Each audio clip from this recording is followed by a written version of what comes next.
কখনো কখনো স্বপ্নগুলো খুব কাছাকাছি মনে হয়, আবার হঠাৎ করেই সেগুলো দূরে সরে যায়। সাজিদ তার স্বপ্ন নিয়ে চলছিল, সাফল্যময় জীবন, ভালো একটি বিশ্ববিদ্যালয়ে পড়াশোনা, একটি উজ্জ্বল ভবিষ্যৎ। কিন্তু একের পর এক দরজাগুলো বন্ধ হতে থাকে, আর সে নিজেই নিজেকে প্রশ্ন করে, সবসময় আমার সাথেই কেন এমন হয়?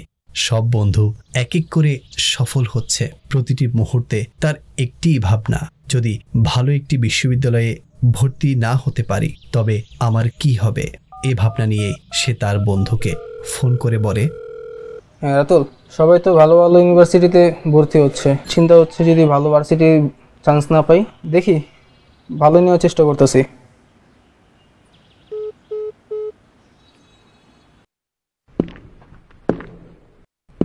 ফাহিম সাহেব নিত্যদিনের মতো আজকে অফিসে আসেন। আসসালামু আলাইকুম আশরাফ ভাই, কেমন আছেন? ওয়ালাইকুম সালাম। ফাহিম ভাই, কি অবস্থা? আলহামদুলিল্লাহ। আজকে তো দেরি? একটু কাজ ছিল আজ। ও আচ্ছা আচ্ছা। পাশেই তার কলিগ আশরাফ সাহেব কাজে ব্যস্ত। ফাহিম সাহেব তার ডেস্কে বসতেই হঠাৎ ফোন কল বেজে ওঠে। ফোন রিসিভ করতেই তার ছোট ভাই তাকে বলে, ভাইয়া, বাবার অবস্থা খুব খারাপ, টাকা জোগাড় করতে পেরেছ? একটি ফোন কল কখনো কখনো পুরো জীবনটাই পাল্টে দেয়। ছোট ভাইয়ের কণ্ঠ এখনো কানে বাজছে, বাবার শরীর খুব খারাপ, যেভাবেই হোক টাকা জোগাড় করতেই হবে। মনটা ভার হয়ে আছে, আর মাথায় কেবল একটি প্রশ্ন ঘুরপাক খাচ্ছে, আমি কি করব? এই অবস্থা দেখে আশরাফ সাহেব তাকে বললেন, আর ফাহিম ভাই, কি হয়েছে হঠাৎ? সব ঠিক আছে তো? দীর্ঘদিন যাবৎ বাবা খুবই অসুস্থ, তার অপারেশনের সম্পূর্ণ টাকা এখনো জোগাড় করতে পারেনি। এখনো সম্পূর্ণ টাকা ম্যানেজ হয়নি? না, এখনো ম্যানেজ করতে পারিনি। এখন কোথায় যাব, কি করব, কিছু বুঝতে পারছি না।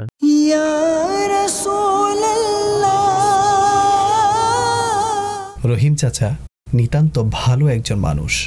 ইদানিং খুব দুশ্চিন্তা ও টেনশনে ভুগছেন। ব্যবসায় লস হওয়ার পর বিভিন্ন চিন্তা তার মাথায় ভর করেছে। ঘরে বিয়ের উপযুক্ত মেয়েকে বিয়ে দেওয়ার স্বপ্ন, ঋণের বোঝার হিসাব নিকাশে জীবন কঠিন বাস্তবতার সম্মুখীন। সব মিলিয়ে জীবনটা এখন স্থবির হয়ে গেছে। প্রতিদিন নতুন নতুন এক দুশ্চিন্তা, আর প্রতি রাতে অসহনীয় দুশ্চিন্তা। এমনই এক সকালে ঘরে পাওনাদার হাজির হয়ে বলল, আসসালামু আলাইকুম আঙ্কেল, কি অবস্থা, কেমন আছেন? ওয়ালাইকুম আসসালাম। আছি আলহামদুলিল্লাহ, ভালো আছি। তা আমার টাকা কবে দেবেন আপনি? আমার অবস্থা বেশি খারাপ, জিনিসপত্রের দাম বাড়তে মানে খুব অচল অবস্থা, আমি ব্যবসা বাণিজ্য ভালো না। আপনি টাকা পাবেন, টাকা দিব, কিন্তু আপনি আমাকে সময় দিতে হবে। এখন আমার ঘরে একটা উপযুক্ত মেয়ে, তার বিয়ের জন্য মানুষের কাছে হলাত করতেছি টাকা। ঠিক আছে আঙ্কেল, আমি তাহলে চলতেছি। হ্যাঁ, এবার সামনের মাসে 10 তারিখে এসে আমি টাকাটা নিয়ে যাবো।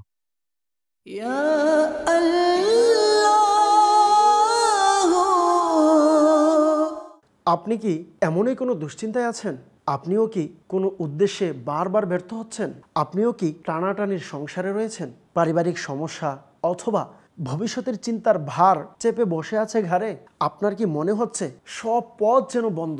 তবে চিন্তা করবেন না। নবী করিম সাল্লাল্লাহু আলাইহি সাল্লাম ইরশাদ করেন, আমি এমন এক আয়াত জানি যে এর উপর আমল করবে তার প্রয়োজন পূরণ হয়ে যাবে।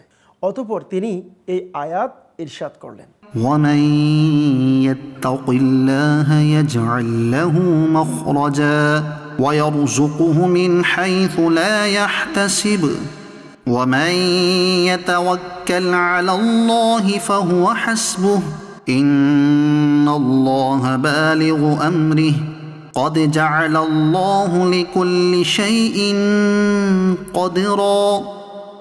দর্শকবৃন্দ, জীবনে দুশ্চিন্তা চিরন্ত সত্য, কিন্তু মনে রাখবেন ধৈর্য, দোয়া আর আল্লাহর প্রতি ভরসা জীবনকে আলোকিত করে তোলে। আল্লাহ পাক আমাদের সকলের পেরেশানি দূর করুক, আমিন।